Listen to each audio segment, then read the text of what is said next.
สุดสด็จก่อนទាំងអស់គ្នាជួបជាមួយលោកគ្រូទៀតហើយនៅមេរៀនទី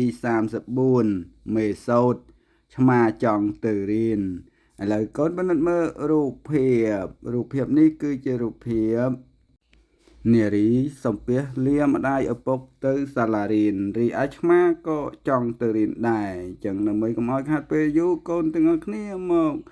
ណាប់កុមារថ្នាក់ទី2សូត្របទកកតេឆ្មាចង់ទៅសាលារៀនតោះអញ្ចឹងមកស្ដាប់ទាំងអស់គ្នាហើយនឹងសូត្រតាមទាំងអស់គ្នា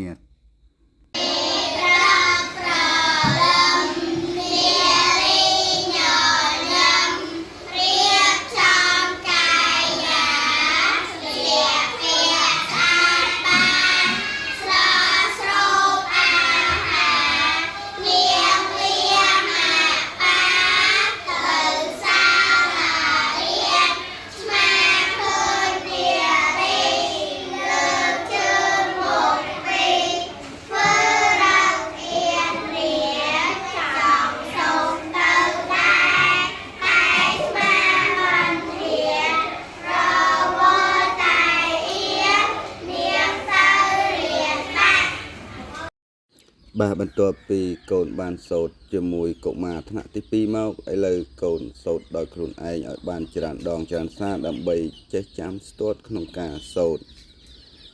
ហើយកូនដែលពុំទាន់បានចុច Subscribe កូនចុច Subscribe ចុចសញ្ញាកណ្ដឹងដើម្បីទទួលបាននៅមេសូត្រថ្មីៗពីលោកគ្រូ